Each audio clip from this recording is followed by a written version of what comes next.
بسم اللہ الرحمن الرحیم۔ ناظرین کرام خوش آمدید کہتے ہیں آپ کو۔ الحمدللہ سورہ بنی اسرائیل کا مطالعہ جاری ہے۔ کیو ٹی وی کی لائیو نشریات دورہ ترجمہ قرآن کا سلسلہ جاری۔ مطالعہ ہم آگے بڑھا رہے ہیں سورہ بنی اسرائیل کی آیت نمبر 58 سے۔ اعوذ باللہ من الشیطان الرجیم، بسم اللہ الرحمن الرحیم۔ وَإِن مِّن قَرْيَةٍ إِلَّا نَحْنُ مُهْلِكُهَا قَبْلَ يَوْمِ الْقِيَامَةِ أَوْ مُعَذِّبُوهَا عَذَابًا شَدِيدًا، اور کوئی بستی نہیں مگر ہم اسے ہلاک کرنے والے ہیں قیامت کے دن سے پہلے یا اسے سخت عذاب دینے والے ہیں۔ كَانَ ذَلِكَ فِي الْكِتَابِ مَسْطُورًا، یہ تو کتاب میں لکھا ہوا طے شدہ ہے۔ نافرمان بستیوں کی تو ہلاکت ہے، واقعات بھی ہم نے پڑھے، اور قیامت سے قبل سب کو ہی ہلاک کیا جائے گا اور پھر آخرت میں سب کو دوبارہ کھڑا کیا جائے گا۔ وما منعنا ان نرسل بالآیات الا ان کذب به الاولون، اور ہمیں نشانیاں بھیجنے سے نہیں روکا مگر اس بات نے کہ پچھلے لوگوں نے اس کو جھٹلایا۔ نشانی سے مراد فرمائشی معجزے کا معاملہ۔ وآتینا ثمود الناقۃ مبصرۃ فظلموا بها، اور ہم نے قوم سمود کو اونٹنی دی بصیرت کا ذریعہ بناتے ہوئے، بس انہوں نے اس پر ظلم کیا، مراد اس کو ہلاک کر ڈالا۔ وما نرسل بالآیات الا تخویفا، اور ہم نشانیاں نہیں بھیجتے مگر صرف ڈرانے کے لیے۔ وَإِذْ قُلْنَا لَكَ إِنَّ رَبَّكَ أَحَاطَ بِالنَّاسِ، اور یاد کی جب ہم نے آپ سے کہا کہ بے شک آپ کا رب لوگوں کو احاطے میں لیے ہوئے ہے، کوئی بھی اللہ کے علم سے باہر نہیں۔ وَمَا جَعَلْنَا الرُّؤْيَا الَّتِي أَرَيْنَاكَ إِلَّا فِتْنَةً لِلنَّاسِ، اور ہم نے جو مشاہدہ آپ کو کرائے اے نبی وہ صرف اس لیے کہ وہ لوگوں کے لیے آزمائش ہے۔ وَالشَّجَرَةَ الْمَلْعُونَةَ فِي الْقُرْآنِ، اور درخت جس پر قرآن حکیم میں لعنت کی گئی۔ یہ رات کے قلیل حصے میں از اٹ پاسبل، تو لوگ تو پریشان ہو گئے۔ لوگوں نے صدیق اکبر سے پوچھا، فرمایا کہ کیا محمد مصطفیٰ نے فرمایا؟ کہا بالکل، تو بالکل ہو سکتا ہے کہ رات کے قلیل حصے میں ساتوں آسمان کی کیا پوری کائنات کی اللہ سیر کرا دے۔ اللہ اس بات پر قادر ہے، اللہ اکبر کبیرہ۔ لیکن یہ معراج کا واقعہ ایک لوگوں کے لیے آزمائش، دوسرا درخت، وہ زقوم کا درخت، یہ ذکر بعد کی مکی صورتوں میں انشاءاللہ ہم پڑھیں گے۔ مراد ہے کہ وہ جہنم کی جڑ میں اگے گا، آگ تو درخت کو جلا دے گی لیکن آگ کے اندر درخت کا اگنا اللہ قادر ہے، یہ لوگوں کے لیے آزمائش۔ وَنُخَوِّفُهُمْ فَمَا يَزِيدُهُمْ إِلَّا طُغْيَانًا كَبِيرًا، اور ہم انہیں ڈراتے تو انہیں نہیں بڑھتی صرف مگر سرکشی۔ جتنا ان کے پاس حق آ رہا ہے، اندر کیونکہ باطن میں خبث اور ناپاکی ہے، اس لیے ان کی سرکشی بڑھتی ہے، اطاعت کی طرف نہیں آتے۔ اب چوتھی مرتبہ آدم علیہ السلام کا قصہ اور ساتھ ابلیس کا ذکر بھی آ رہا ہے۔ وَإِذْ قُلْنَا لِلْمَلَائِكَةِ اسْجُدُوا لِآدَمَ فَسَجَدُوا إِلَّا إِبْلِيسَ، اور یاد کرو جب ہم نے فرشتوں سے کہا کہ آدم علیہ السلام کو سجدہ کرو تو ابلیس کے سوا ان سب نے سجدہ کیا۔ قَالَ أَأَسْجُدُ لِمَنْ خَلَقْتَ طِينًا، اس اللہ نے فرمایا کیا قَالَ أَأَسْجُدُ لِمَنْ خَلَقْتَ طِينًا، اس نے کہا ابلیس نے کیا میں اسے سجدہ کروں اے اللہ جسے تو نے مٹی سے پیدا کیا۔ قَالَ أَرَأَيْتَكَ هَذَا الَّذِي كَرَّمْتَ عَلَيَّ، اس نے کہا بھلا دیکھ تو صحیح، یہ ہے وہ کہ جس کو تو نے مجھ پر عزت دی۔ تکبر کا اظہار کر رہا ہے شیطان۔ لَئِنْ أَخَّرْتَنِي إِلَىٰ يَوْمِ الْقِيَامَةِ لَأَحْتَنِكَنَّ ذُرِّيَّتَهُ إِلَّا قَلِيلًا، اگر تو مجھے قیامت کے دن تک ڈھیل اور مہلت دے تو میں چند ایک کے سوا اس کی اولاد کو ضرور جڑ سے اکھاڑ دوں گا، مراد نافرمانی پر لگا دوں گا۔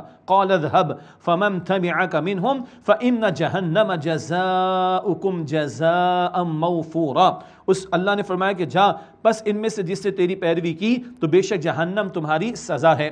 وَاسْتَفْزِزْ مَنِ اسْتَطَعْتَ مِنْهُمْ بِصَوْتِكَ وَأَجْلِبْ عَلَيْهِمْ بِخَيْلِكَ وَرَجِلِكَ وَشَارِكْهُمْ فِي الْأَمْوَالِ وَالْأَوْلَادِ وَعِدْهُمْ، اور پھسلا لے جس پر ان میں سے اپنی آواز سے تیرا بس چلے، اور ان پر اپنے سوار اور پیادے چڑھا لا، اور ان میں سے حصہ لگا لے ان کے مال اور اولاد میں، اور ان سے وعدے کر۔ اللہ اس کو ڈھیل دے رہا ہے، اپنی آواز سے ان کو پھسلا لے۔ شیطان کی آواز کیا ہے؟ گانے باجے۔ شیطان کی آواز کیا ہے؟ لہو و لعب کی چیزیں۔ شیطان کی باتیں کیا ہیں؟ یہ ساری موسیقی، کھیل تماشوں کے معاملات۔ اللہ حفاظت فرمائے۔ اور تیرا جو بس پڑ پڑے اپنے پارٹی کے لوگوں کے ذریعے سے ان کا حصہ لگا لے ان کی مال اور اولاد میں، حرام میں ان کو ملوث کرنے کی کوشش کر۔ اولاد کو جو ہے وہ یہ بتوں کی بھیڑ چڑھائیں اور کسی اور کی بھیڑ چڑھائیں، کسی اور کے جو چاہے تو سو کر لے۔ وَوَعِدْهُمْ، اور ان سے وعدے کر۔ وَمَا يَعِدُهُمُ الشَّيْطَانُ إِلَّا غُرُورًا، اور ان سے شیطان کا وعدہ کرنا صرف دھوکہ ہے، اور شیطان تو نرا ہے ہی جھوٹا۔ اِنَّ عِبَادِي لَيْسَ لَكَ عَلَيْهِمْ سُلْطَان، بے شک میرے بندوں پر تیرا کوئی زور نہیں۔ وَكَفَىٰ بِرَبِّكَ وَكِيلًا، اور اے نبی علیہ السلام آپ کا رب کافی ہے کارساز۔ جو اللہ کی عبادت میں اخلاص کے ساتھ لگ جائیں گے، اللہ کے ساتھ لو لگائیں گے، اللہ سے جڑیں گے، شیطان کے حملوں سے بچیں گے۔ اللہ ہم سب کو شیطان کے حملوں سے محفوظ رکھے۔ ربکم الذی یزجی لکم الفلک فی البحر لتبتغوا من فضلہ، تمہارا رب وہ ہے جو تمہارے لیے سمندر میں کشتیاں چلاتا ہے تاکہ تم اس اللہ کے فضل میں سے تلاش کرو مراد روزی۔ انہ کان بکم رحیما، بے شک وہ اللہ تم پر مہربان ہے۔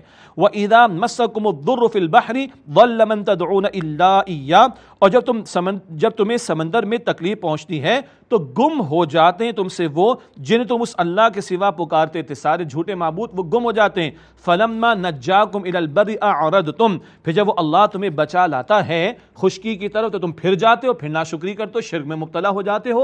وَكَانَ الْإِنسَانُ كَفُورًا، اور انسان بڑا ناشکرا ہے۔ یہ تو وہ تھے گوٹ پھنسی تو اللہ کو یاد کیا، مشکل دور ہو گئی، اللہ کو بھول گئے، بڑے ناشکرے۔ ہم ناشکری تو نہیں کرتے، توجہ دلاتے رہتے ہیں، اللہ مجھے اور آپ کو ناشکری سے بچائے۔ أَفَأَمِنْتُمْ أَنْ يَخْسِفَ بِكُمْ جَانِبَ الْبَرِّ أَوْ يُرْسِلَ عَلَيْكُمْ حَاصِبًا، کیا تم اس بات سے نڈر ہو گئے ہو کہ وہ اللہ تمہیں زمین میں دھنسا دے، تمہیں خشکی کی طرف لے جا کر، یا تم پر پتھر برسانے والی ہوا بھیجے، ثم لا تجید لکم وکیلا، پھر تم اپنے لیے کوئی کارساز نہ پاؤ، سمندر میں تم بچ گئے تو کیا خشکی میں اللہ تمہیں ہلاک نہیں کر سکتا؟ کیا تم اللہ سے نچنت اور بے خوف ہو گئے ہو؟ ام امنتم ان یعیدکم فیہ تارۃ اخری، یا تم بے فکر ہو گئے ہو کہ وہ تمہیں دوبارہ سمندر میں لے جائے، فیرسل علیکم قاصفا من الریح، پھر تمہیں ہوا کا سخت جھونکا یعنی طوفان تم پر بھیجے، فیغرقکم بما کفرتم، پھر تمہیں ناشکری کے بدلے میں اللہ غرق کر دے، ثم لا تجدوا لکم علینا بہ تبیعا، پھر تم اپنے لیے اس پر ہمارا کوئی پیچھا کرنے والا، تعاقب کرنے والا نہ پاؤ، اللہ دوبارہ سمندر میں لے جا کر بھی تو ہلاک کر سکتا ہے، ڈرتے کیوں نہیں ہو؟ وَلَقَدْ كَرَّمْنَا بَنِي آدَمَ وَحَمَلْنَاهُمْ فِي الْبَرِّ وَالْبَحْرِ وَرَزَقْنَاهُمْ مِنَ الطَّيِّبَاتِ، اور یقیناً ہم نے اولاد آدم کو عزت عطا فرمائی اور ہم نے انہیں خشکی اور سمندر میں سواری عطا فرمائی اور ہم نے انہیں پاکیزہ چیزوں میں سے رزق عطا فرمایا۔ وَفَضَّلْنَاهُمْ عَلَى كَثِيرٍ مِّمَّنْ خَلَقْنَا تَفْضِيلًا، اور ہم نے انہیں اپنی بہت سی مخلوق پر بڑائی دے کر فضیلت عطا فرمائی۔ اللہ نے انسان کو اشرف المخلوقات بنایا، اپنا خلیفہ بنا کر بھیجا، اللہ ان نعمتوں کا ذکر فرما رہا ہے۔ یوم ندعو کل اناس بامامہم، جس دن ہم تمام لوگوں کو بلائیں گے ان کے پیشواؤں کے ساتھ، لیڈر آگے پیچھے پیچھے فالوورز۔ فمن اوتی کتابہ بیمینہ فاولئک یقرؤون کتابہم ولا یظلمون فتیلا، پس جس کو اس کی کتاب مراد نام اعمال دائیں ہاتھ میں دیا جائے گا تو وہ لوگ اپنے نام اعمال کو پڑھیں گے اور ان پر ایک دھاگے کے برابر بھی ظلم نہیں کیا جائے گا۔ دائیں ہاتھ والے تو کامیاب ہوں گے، بائیں ہاتھ والے ناکام ہوں گے۔ اب بائیں ہاتھ والوں کا ذکر، وَمَنْ كَانَ فِي هَذِهِ أَعْمَى فَهُوَ فِي الْآخِرَةِ أَعْمَى وَأَضَلُّ سَبِيلًا، اور جو اس دنیا میں اندھا بنا رہا بس وہ آخرت میں بھی اندھا اٹھایا جائے گا اور راستے سے بہت بھٹکا ہوا ہوگا۔ ادھر منہ پھیر کر بیٹھے رہے کتاب سے، دین کی تعلیم سے، اللہ اندھا بنا کر کھڑا کرے گا۔ یہ بات سورہ طٰہٰ آیت نمبر 124 اور 125 اور 126 میں بھی ہم پڑھیں گے انشاءاللہ۔ وَإِن كَادُوا لَيَفْتِنُونَكَ عَنِ الَّذِي أَوْحَيْنَا إِلَيْكَ لِتَفْتَرِيَ عَلَيْنَا غَيْرَهُ، اور اس وحی سے اے نبی علیہ السلام جو ہم نے آپ پر وحی کی ہے، قریب تھا کہ یہ لوگ آپ کو اس سے ہٹا دیں تاکہ ہم پر اس وحی کے مقابلے میں آپ کچھ اور جھوٹ گھڑ لیں۔ وَإِذًا لَاتَّخَذُوكَ خَلِيلًا، اور اس صورت میں تو یقیناً یہ آپ کو دوست بنا لیتے۔ مخاطبت حضور سے مشرکین کی نفی کی جا رہی، ان کے مطالبات کی نفی کی جا رہی اور ان کو سنایا جا رہا ہے۔ انہوں نے بڑی کوشش کی کہ آپ کو اس سے ہٹائیں۔ وَلَوْلَا أَن ثَبَّتْنَاكَ لَقَدْ كِدتَّ تَرْكَنُ إِلَيْهِمْ شَيْئًا قَلِيلًا، اور اگر ہم آپ کو اے نبی علیہ السلام ثابت قدم نہ رکھتے تو یقیناً آپ ان کی طرف کچھ جھکنے اور مائل ہونے لگے تھے، تھوڑا سا۔ ممکن ہی نہیں ہے کیونکہ اللہ نے ثابت قدم رکھا ہوا، سنایا ان کو جا رہا ہے، مشرکین کو، تمہارے ساتھ کوئی کمپرومائز نہیں ہوگا۔ اِذًا لَأَذَقْنَاكَ ضِعْفَ الْحَيَاةِ وَضِعْفَ الْمَمَاتِ ثُمَّ لَا تَجِدُ لَكَ عَلَيْنَا نَصِيرًا، اس صورت میں بالفرض اگر ایسا ہو جاتا تو اس صورت میں ہم آپ کو زندگی میں دگنی سزا چکاتے اور دگنی موت کے بعد پھر آپ اپنے لیے ہمارے مقابلے میں کوئی مددگار نہیں پاتے۔ لیکن ذہن میں رکھیے یہ بالفرض محال کا معاملہ ہے، یہ سنایا جا رہا ہے مشرکین کو جو مطالبات کر رہے تھے قرآن کو تبدیل کرنے یا کچھ اور لانے کی باتیں کر رہے تھے۔ وَإِن كَادُوا لَيَسْتَفِزُّونَكَ مِنَ الْأَرْضِ لِيُخْرِجُوكَ مِنْهَا، اور قریب تھا کہ یہ آپ کو سرزمین مکہ سے آپ کے قدم اکھاڑ ہی دیں تاکہ وہ آپ کو یہاں سے نکال دیں۔ وَإِذًا لَا يَلْبَثُونَ خِلَافَكَ إِلَّا قَلِيلًا، اور اس صورت میں تو وہ آپ کے بعد نہ ٹھہر پاتے مگر تھوڑا عرصہ۔ انہوں نے بڑی کوششیں کی اور آپ کو ہجرت پر مجبور کیا، پھر کیا ہوا؟ 2.25 برس بعد بدر میں 70 مشرک قتل ہوئے، 70 گرفتار بھی ہوئے۔ یہ واقعات ہم غزوہ بدر کے ذیل میں سورہ انفال میں پڑھ آئے ہیں۔ سنت من قد ارسلنا قبلک من رسلنا ولا تجد لسنتنا تحویلا، آپ سے پہلے جو رسول ہم نے بھیجے یہی سنت، اللہ کا یہی طریقہ چلا آ رہا ہے اور آپ ہماری سنت میں کوئی تبدیلی نہیں پائیں گے۔ اقیم الصلاۃ لدلوک الشمس الی غسق اللیل وقرآن الفجر، سورج ڈھلنے سے رات کے اندھیرے تک نماز قائم کریں اور صبح کا قرآن، یہ سورج کے ڈھلنے سے رات تک 4 نمازوں کی طرف اشارہ، وقرآن الفجر، صبح کا قرآن مراد نماز فجر، فجر کی نماز میں طویل قرات کرتے تھے نبی علیہ السلام تو اس کو قرآن الفجر کہا گیا، سبحان اللہ۔ ان قرآن الفجر کان مشہودا، بے شک صبح کا قرآن اس موقع پر فرشتے حاضر ہوتے ہیں، یہ ہے اہم بات۔ حدیث مبارک میں آتا ہے کہ رات کے فرشتے جا رہے ہوتے ہیں اور دن کے فرشتے آ رہے ہوتے ہیں، وہ حاضر ہوتے ہیں، بڑا مقبول وقت ہوا کرتا ہے۔ اللہ تمام نمازوں کی حفاظت کی ہمیں پوری زندگی توفیق عطا فرمائے۔ وَمِنَ اللَّيْلِ فَتَہَجَّدْ بِهِ نَافِلَةً لَكَ، اور رات کا کچھ حصہ قرآن کریم کی تلاوت کے ساتھ بیدار رہیں، یہ آپ کے لیے مزید ہے۔ تہجد کی نماز ایک رائے حضور پر فرض ہی رہی، 5 وقتہ نماز کے بعد امت کے لیے تہجد کی نماز نفل کے درجے میں، اور ایک رائے کے مطابق حضور کے لیے فرض ہی رہی، اور حضور نے پوری زندگی تہجد کی نماز کا الحمدللہ اہتمام فرمایا۔ اور اس میں مقصود کیا ہے؟ قرآن کے ساتھ بیدار رہنا، طویل نماز مقصود ہے، مطلوب ہے تہجد کی نماز میں زیادہ سے زیادہ قرآن پاک کی تلاوت۔ عسیٰ ان یبعثک ربک مقاما محمودا، قریب ہے کہ آپ کا رب آپ کو مقام محمود میں کھڑا کرے، اللہ اکبر۔ مقام محمود اللہ حضور اکرم صلی اللہ علیہ وسلم کو عطا فرمائے گا۔ فرمایا جا رہا ہے تہجد کے بیان کے بعد مقام محمود۔ نقطہ یہ ہے اگر بندہ عظمت چاہتا ہے تو اللہ کے حضور کھڑا رہے، اللہ کے سامنے کھڑا ہو، قرآن پاک کی تلاوت کرے، نماز میں کھڑا ہو، تہجد کا اہتمام کرے۔ اللہ مجھے آپ کو ہم سب کو توفیق عطا فرمائے۔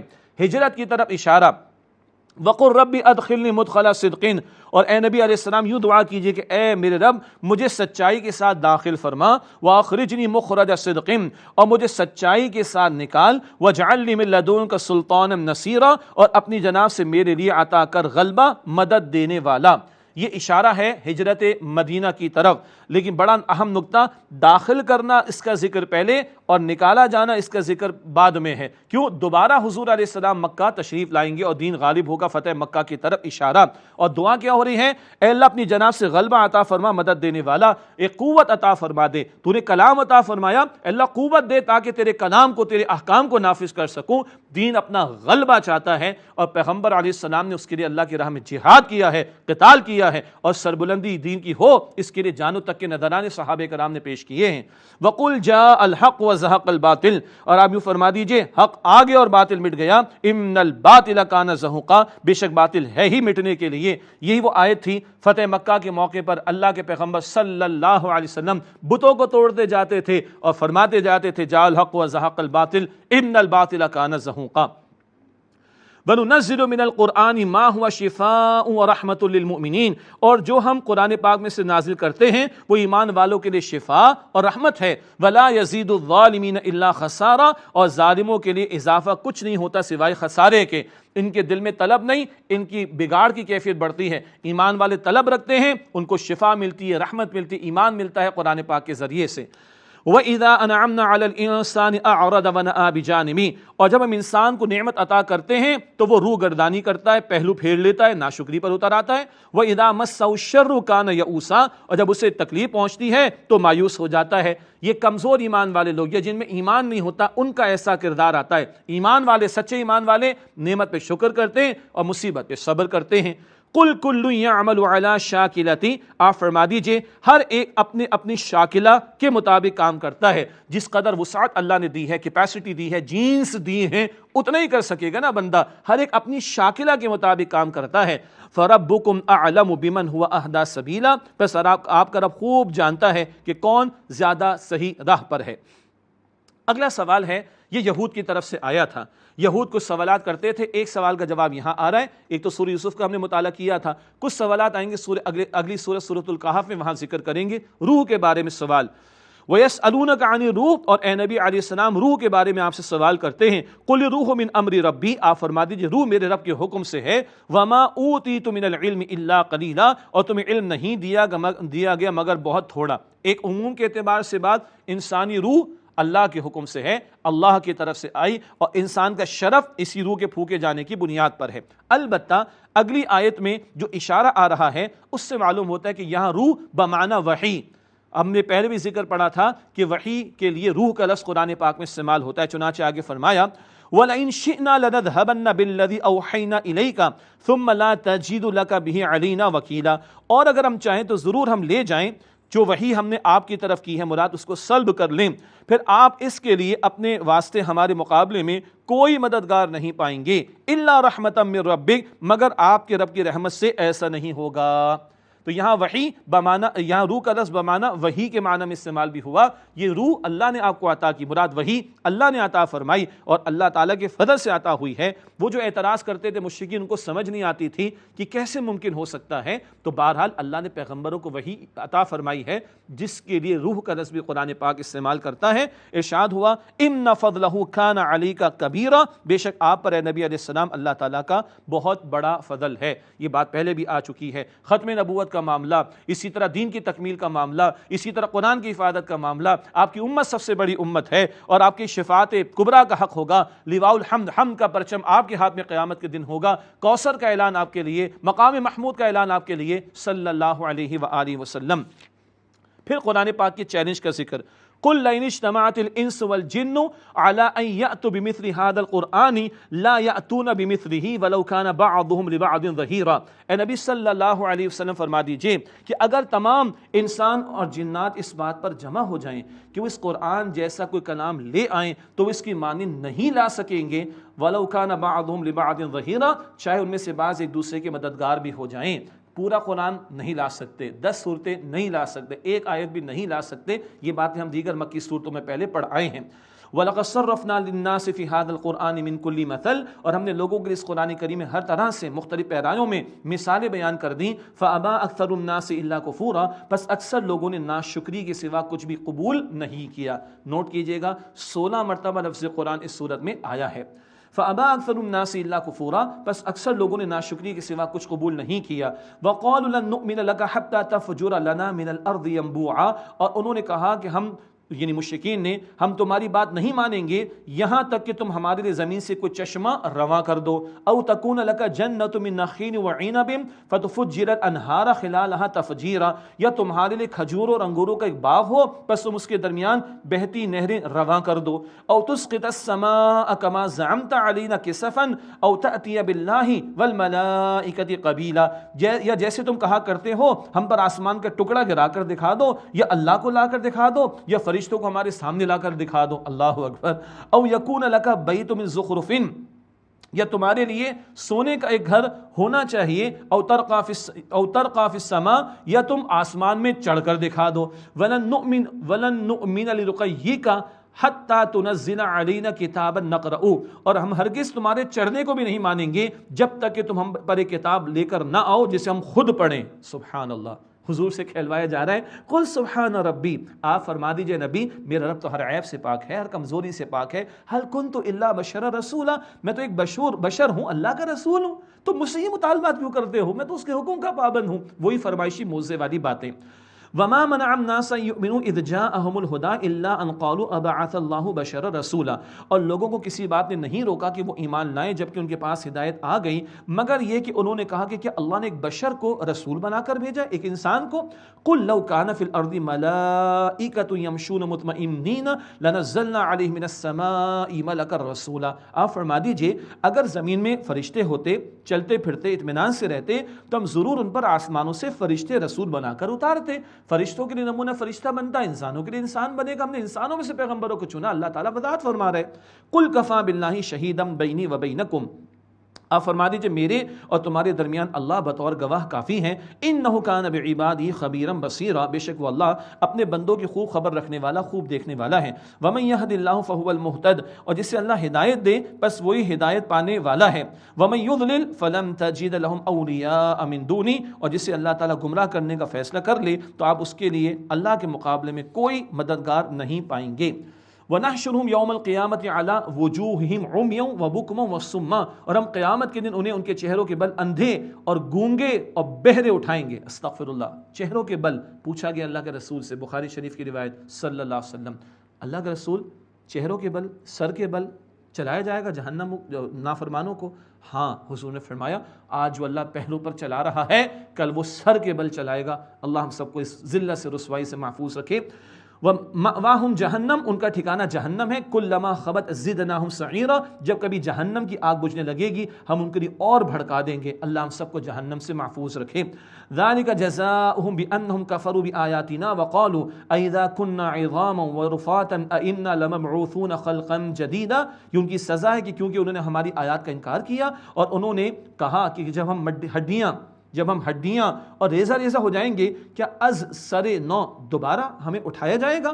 اولم یروا ان اللہ الذی خلق السماوات والارض قادر علی ان یخلق مثلہم، کیا انہوں نے نہیں دیکھا کہ اللہ جس نے آسمان اور زمین کو پیدا کیا ہے وہ اس بات پر قادر ہے کہ ان جیسے پیدا کرے۔ وجعل لهم اجلا لا ریب فیہ، اور اس اللہ نے ان کے لیے مقرر کیا ایک وقت جس کے بارے میں کوئی شک نہیں۔ فابى الظالمون الا کفورا، بس ظالموں نے ناشکری کے سوا قبول کچھ نہ کیا۔ قل لو انتم تملکون خزائن رحمت ربی اذا لامسکتم خشیۃ الانفاق، آپ فرما دیجئے اگر تم مالک ہوتے میرے رب کی رحمت کے خزانوں کے تو تم خرچ ہو جانے کے ڈر سے ضرور بند رکھتے ہاتھ۔ وَكَانَ الْإِنسَانُ قَتُورًا، اور انسان تو بڑا تنگ دل واقع ہوا ہے۔ نبوت اللہ کی رحمت ہے، وہ چنے ہوئے بندوں کو اللہ عطا فرماتا ہے۔ تم جو تقاضے کر رہے ہو، تم جیسے لوگوں کا عالم تو یہ ہے کہ تم کنجوسی میں مبتلا ہو اور خرچ ہونے کے ڈر سے کہ ختم ہو جائے گا تم کسی کے اللہ کی راہ میں خرچ نہ کرتے۔ تمہیں نہیں، محمد مصطفیٰ علیہ السلام کو اللہ نے اپنی نبوت کے لیے چنا۔ اب آخری رکوع ہے موسیٰ علیہ السلام کا تذکرہ۔ شروع اور آخر میں بنی اسرائیل کا ذکر کیوں؟ ہجرت ہوگی تو بنی اسرائیل میں سے یہود سے سابقہ پیش آئے گا مدینہ شریف میں۔ وَلَقَدْ آتَيْنَا مُوسَىٰ 9 آیات بینات، اور ہم نے موسیٰ علیہ السلام کو 9 کھلی نشانیاں عطا فرمائی، ہم گن چکے سورہ اعراف میں۔ فَاسْأَلْ بَنِي إِسْرَائِيلَ إِذْ جَاءَهُمْ، پس بنی اسرائیل سے پوچھ لیجئے جب موسیٰ علیہ السلام ان کے پاس آئے۔ فَقَالَ لَهُ فِرْعَوْنُ إِنِّي لَأَظُنُّكَ يَا مُوسَىٰ مَسْحُورًا، تو فرعون نے کہا ان سے، فَقَالَ لَهُ فِرْعَوْنُ، تو فرعون نے ان سے کہا، اللہ اکبر، اس کی بے باکی دیکھیے فرعون کی، انی لا ظنک یا موسیٰ مسحورا، بے شک میں گمان کرتا ہوں موسیٰ تم پر جادو کر دیا گیا، معاذ اللہ۔ قال لقد علمت ما انزل هؤلاء الا رب السماوات والارض بصائر، موسیٰ علیہ السلام نے فرمایا کہ یقیناً تو جان چکا ہے اس کو نازل نہیں کیا مگر آسمانوں اور زمین کے رب نے بصیرت کی باتیں بنا کر، معجزات تو دیکھ چکا، تجھے سمجھ آ گئی ہے کہ کیا حق آ گیا ہے۔ وَإِنِّي لَأَظُنُّكَ يَا فِرْعَوْنُ مَثْبُورًا، اور اے فرعون بے شک میں تجھے گمان کرتا ہوں ہلاک شدہ۔ یہ یہاں پہ ترکی بترکی جواب بھی آیا، حق کا بول بالا ہو رہا ہے اور آنکھوں میں آنکھیں ڈال کر موسیٰ علیہ السلام بات کر رہے۔ فرعون ہلاک ہوا تو اشارہ ہو رہا ہے بنی اسرائیل کے مشرکین مکہ کے لیے، تم نافرمانیاں کرو گے، اڑے رہو گے حق کی مخالفت پر، تم بھی ہلاک ہوگے۔ فَأَرَادَ أَن يَسْتَفِزَّهُم مِّنَ الْأَرْضِ فَأَغْرَقْنَاهُ وَمَن مَّعَهُ جَمِيعًا، بس اس نے ارادہ کیا فرعون نے کہ انہیں سرزمین مصر سے نکال دے، تو ہم نے اسے اور جو اس کے ساتھ تھے یعنی آل فرعون سب کو غرق کر دیا۔ وَقُلْنَا مِن بَعْدِهِ لِبَنِي إِسْرَائِيلَ اسْكُنُوا الْأَرْضَ، اور ہم نے کہا اس کے بعد بنی اسرائیل کو تم اس زمین میں رہو۔ فَإِذَا جَاءَ وَعْدُ الْآخِرَةِ جِئْنَا بِكُمْ لَفِيفًا، پھر جب دوسرے وعدے کا وقت آئے گا ہم تم سب کو لے آئیں گے جمع کر کے سمیٹ کر۔ اس کے 2 معنی بیان کیے گئے، ایک اسرائیل کی ریاست قائم ہو گئی، ساری دنیا سے یہود جمع ہو رہے اور آخرت قیامت سے پہلے ان سب نے مرنا ہے اور ان کا لیڈر ہوگا دجال جس کو قتل کریں گے عیسیٰ علیہ السلام۔ تو دوسرا وعدہ ہوگا سب کو جمع کیا جائے گا، دنیا کا تو یہ معاملہ، اور دوسرا وعدہ یعنی آخرت کا وہ ہے قیامت کا برپا ہونا، سارے لوگوں کو اللہ کے سامنے پیش کیا جائے گا۔ وَبِالْحَقِّ أَنزَلْنَاهُ وَبِالْحَقِّ نَزَلَ، اور ہم نے اس قرآن کو حق کے ساتھ نازل کیا اور یہ حق ہی کے ساتھ نازل ہوا ہے۔ وَمَا أَرْسَلْنَاكَ إِلَّا مُبَشِّرًا وَنَذِيرًا، اور اے نبی علیہ السلام ہم نے آپ کو بشارت دینے والا اور ڈرانے والا رسول بنا کر بھیجا ہے۔ وَقُرْآنًا فَرَقْنَاهُ لِتَقْرَأَهُ عَلَى النَّاسِ عَلَى مُكْثٍ وَنَزَّلْنَاهُ تَنزِيلًا، اور قرآن حکیم کو ہم نے جدا جدا کر کے تھوڑا تھوڑا نازل کیا تاکہ آپ لوگوں پر ٹھہر ٹھہر کر اس کی تلاوت کریں، اور ہم نے اسے آہستہ آہستہ نازل کیا 23 برس میں۔ قرآن کا ادب ہے کہ ٹھہر ٹھہر کر اس کی تلاوت کا اہتمام ہو۔ قُلْ آمِنُوا بِهِ أَوْ لَا تُؤْمِنُوا، آپ فرما دیجیے تم اس پر ایمان لاؤ یا نہ لاؤ، ان الذین اوتوا العلم من قبلہ اذا یتلی علیہم یخرون للاذقان سجدا، بے شک جنہیں اس سے پہلے علم عطا کیا گیا جب یہ ان کے سامنے تلاوت کیا جاتا ہے تو وہ سجدہ کرتے ہوئے ٹھوڑیوں کے بل گر پڑتے ہیں۔ ویقولون سبحان ربنا ان کان وعد ربنا لمفعولا، اور وہ کہتے ہیں کہ ہمارا رب پاک ہے، بے شک ہمارے رب کا وعدہ ضرور پورا ہو کر رہنے والا ہے۔ وَيَخِرُّونَ لِلْأَذْقَانِ يَبْكُونَ وَيَزِيدُهُمْ خُشُوعًا، اور وہ روتے ہوئے ٹھوڑیوں کے بل گر پڑتے ہیں، اور یہ قرآن ان میں عاجزی اور زیادہ کرتا ہے۔ آیت سجدہ، اس پہ سجدہ کرنا لازم ادا کریں گے انشاءاللہ، اور یہ اہل کتاب کے نیک لوگوں کا بیان قرآن سن کر یہ عاجزی ان پر طاری ہوتی ہے۔ قُلِ ادْعُوا اللَّهَ أَوِ ادْعُوا الرَّحْمَٰنَ، اب تم اے لوگوں اللہ کہہ کر پکارو یا رحمان کہہ کر پکارو، ایما تدعو فلہ الاسماء الحسنی، جس نام سے بھی پکارو گے اللہ کے لیے تمام اچھے نام ہیں۔ مشرکین اعتراض کرتے اللہ ہے کہ رحمان، ارے سب پیارے نام اللہ کے ہیں۔ ولا تجہر بصلاتک ولا تخافت بها وابتغ بین ذلک سبیلا، اور نماز میں اپنی آواز کو نہ بہت زیادہ بلند رکھو نہ بہت پست، اور اس کے درمیان کے راستے کو اختیار کرو۔ بلند آواز ہوتی، مشرکین اعتراض کرتے، مذاق اڑاتے، تو درمیانی آواز، اعتدال والی آواز، اور اسی میں اصول ہے میانہ روی کا۔ آخری آیت میں توحید کا بڑا خزانہ ہے، وَقُلِ الْحَمْدُ لِلَّهِ الَّذِي لَمْ يَتَّخِذْ وَلَدًا وَلَمْ يَكُنْ لَهُ شَرِيكٌ فِي الْمُلْكِ، اور آپ فرما دیجئے تمام تعریف اللہ تعالیٰ کے لیے، تمام شکر اللہ کے لیے، وہ اللہ جس سے کسی کو اولاد کے طور پر نہیں بنایا، اولاد اختیار نہیں کی، اس کو حاجت نہیں، اور اس کی سلطنت میں بادشاہت میں کوئی شریک نہیں۔ وَلَمْ يَكُنْ لَهُ وَلِيٌّ مِّنَ الذُّلِّ، اور اس کا کوئی مددگار یا دوست نہیں ناتوانی کے سبب۔ اللہ کی دوستیاں ہیں مگر اللہ میں کوئی کمزوری نہیں، اللہ کو کوئی حاجت نہیں۔ وَكَبِّرْهُ تَكْبِيرًا، اور اللہ تعالیٰ کی خوب بڑائی کا بیان کرو، اور ایک مراد اللہ کی بڑائی کا بول بالا کرنے کی جد و جہد کرو۔ اللہ تعالیٰ ہمیں اس کی توفیق عطا فرمائے۔ ناظرین کرام، ایک وقفہ لیتے ہیں، اس کے بعد انشاءاللہ ملاقات ہوتی ہے اور سورہ کہف کا آغاز کریں گے۔ سلسلہ رہے گا جاری دورہ ترجمہ قرآن کا۔ السلام علیکم ورحمۃ اللہ وبرکاتہ۔